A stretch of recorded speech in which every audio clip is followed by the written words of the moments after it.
What's up mga tol? Magandang aga sa inyong lahat.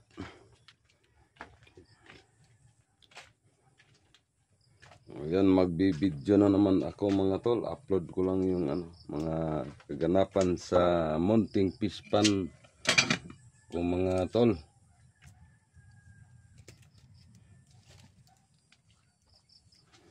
Tagal na akong hindi nakapag-upload sa YouTube channel natin.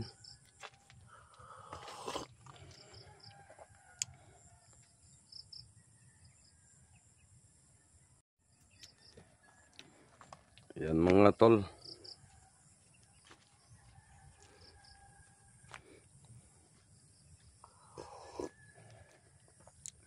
Habang tayo'y higop ng kapi,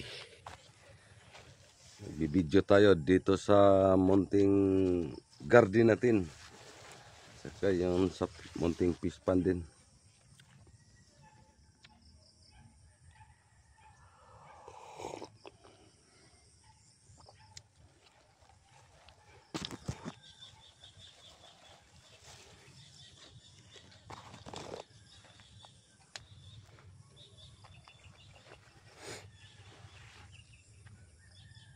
Ano yung pananim ko dito mga tol, yung talong, mga ilang piraso, dyan lang yan oh. Dyan sa may dike natin, yung sa may mga island. Ayan, yan, may talong ako na tinanim dyan. Mga maliliit pa. Ito ang matanda na tong talong na to. Pero may bago dyan oh, sa, ayan oh.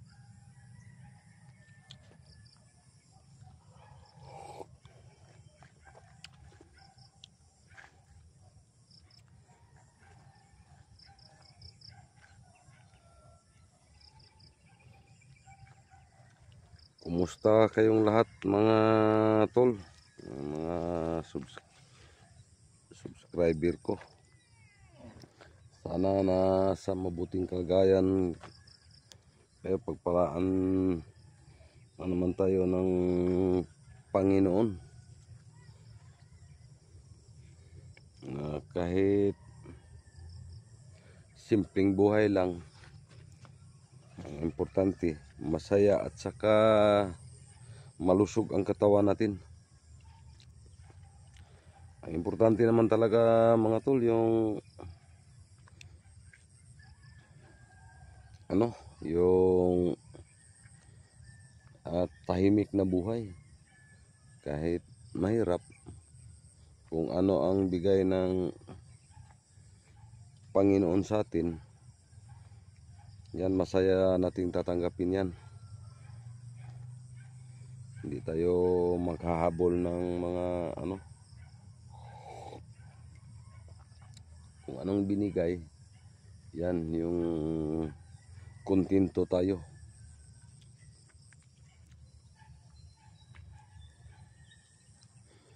Ito mga tol, malaki-laki na yung talong. May okra din dito mga tol. Yan oh. Ano lang yan, yung kusa lang tumubo yan dito. Kasi may mga okra din ako dito dati. Tapos nagkakaroon ng bunga. Yan. Tumubo lang sila. Pero yung sa gilid yan mga tol, paikot na yan. Sinadya ko yan talagang tinanim. Na yan. Namumulaklak na. Ayan, paikot yan mga tol. Hanggang doon paikot yan.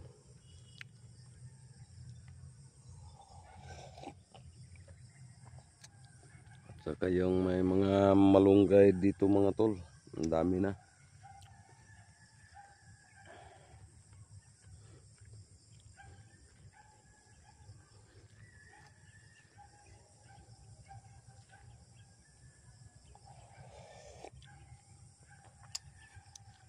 May alaga din akong baka mga tol oh, sa malayo.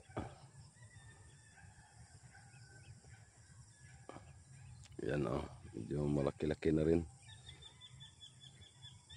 Yung nanay niya, yung doon sa unahan oh.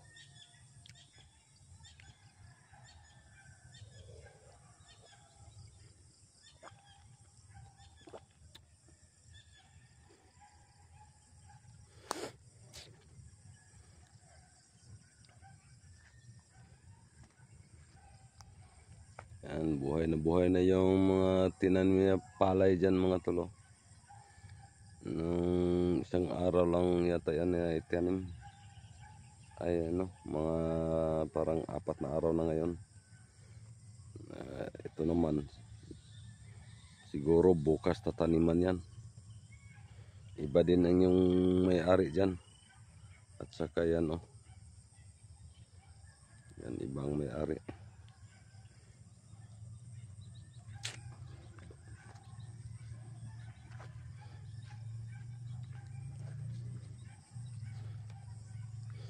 Pasensya kayo mga tol na minsan lang ako makapag-upload ng video. Kasi wala rin kasi akong ibang may content. Kasi ang gusto ko talaga yung content na yung pawang katotohanan. Gaya nito. Ito mga tol oh, may sibujing ako, yung tinatawag na sibujing, parang native na sibuyas. Yung gawin ding pang ulam sa moro, ano yan, gawing palapa. Sarap yan. Yan, mamulaklak na yung mga ano ko, lumang talong. Ito mga tol oh, ilan-ilan lang yung okrang tumubo dyan oh.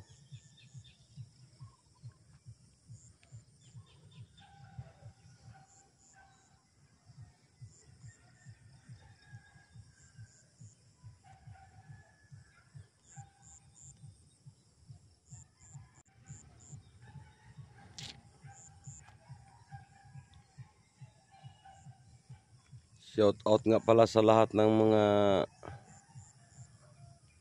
yun na, yung mga followers ko, mga subscriber ko. Shout out din sa kapatid ko na nandun sa ano, Singapore.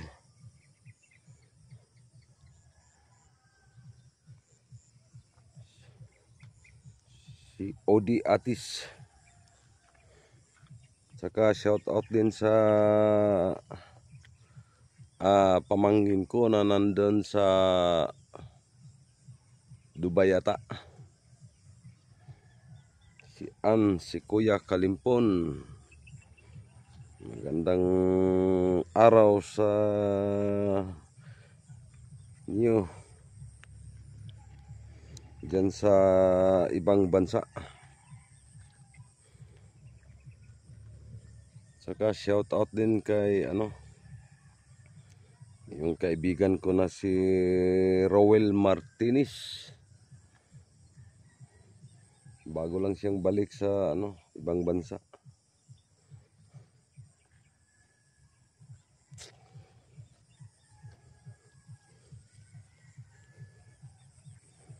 So yun, hindi ko na lang iisa-isahin. Shout out sa inyo.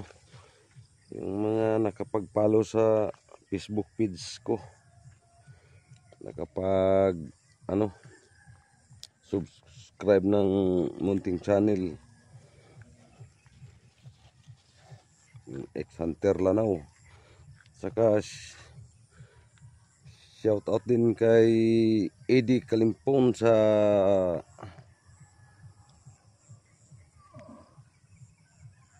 Surigao City.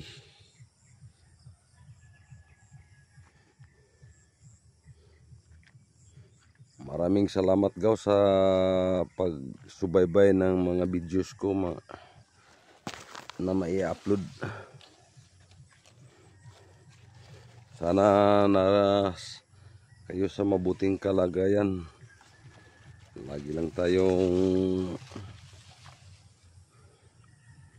tumawag ng Panginoon kung anong mga ano, hindi naman niya ipagdamot sa atin yung mga hinihingi natin.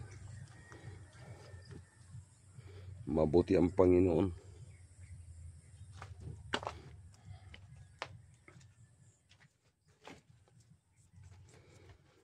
Kasi kung wala siya, wala rin tayo.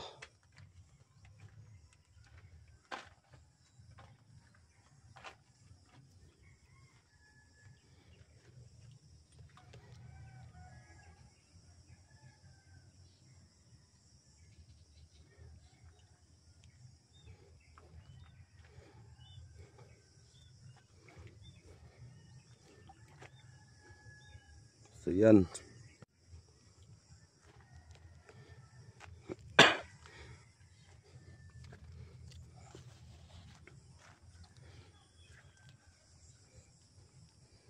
Ito lang ang tulay ko mga tol. Oh. Kasi yung munting kubo ko dito mga tol, may tulay talaga. Ito naman mga tol, wala pa itong laman. Bangos ang ilalagay ko dito. Subukan ko yung bangos. Sabi-sabi nila may ano naman, bangos sa tabang. Pwede naman sa tabang yung bangos. Sabi yung binilhan ko ng mga fingerlings ng tilapia. Ito rin may hito yan.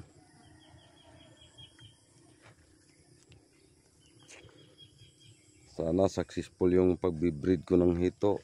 Balang araw magbibreed ako. Siguro sa susunod na linggo. Tapos dito ko ilagay yung mga breed ko na African hito.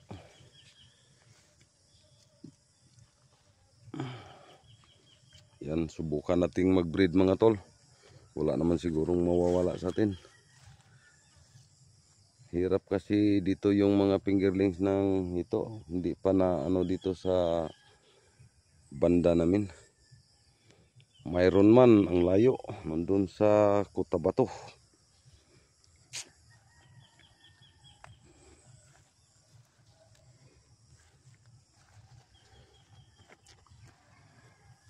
Ito na mga tol, oh, yung ano mga tol.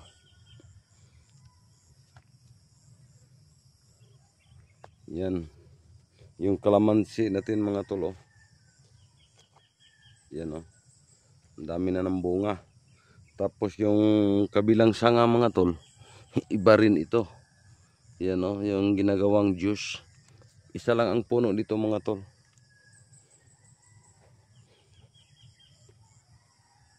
Ito rin, oh. Grafting to na lansones mga tol, longkong. Sanay kasi tayo sa farming mga tol. Kung ano ang kayang gawin sa iba, magagawa rin natin. Yan mga tol, ano. Ako lang ang nag-graft dyan mga tol. Pati ito, oh. Sinubukan ko na rin dati mga tol, ang ginawa kong mga grafting, ano. Yung nakabaging yung ano natin, simelya. Ang tagal namang tumubo. So matagal rin tayo makakapagdugtong kasi kukunin natin yung patas yung science niya o sanga sa puno na magiging puno. Ngayon ang ano ko naman, mas madali yung buto ang tinanim, idiretso mo na lang sa area, tapos pag tumubo na siya, saka mo na dudugtungan, igagrafting mo. Gaya nito mga tol, oh. Ito, oh. Yan, igagrafting ko yan mga ilang araw o linggo. So malaki na. Saka tuloy-tuloy na yung ano niya. Madali lang mabuhay yung mga grafting natin kasi medyo masilan yung mga ganyan lanchonis. Ang madali lang ano, igagrafting natin yung mangga. Yang mangga dyan sa ano mga tol. Grafting ko niyan, yun kauna-unahan kung grafting yan, oh. Yan, oh, makikita natin dyan. May mga mangga dyan sa likod ng parang ano, parang niyog. Yung dahon ng parang ano, parang saksak ang tawag dyan.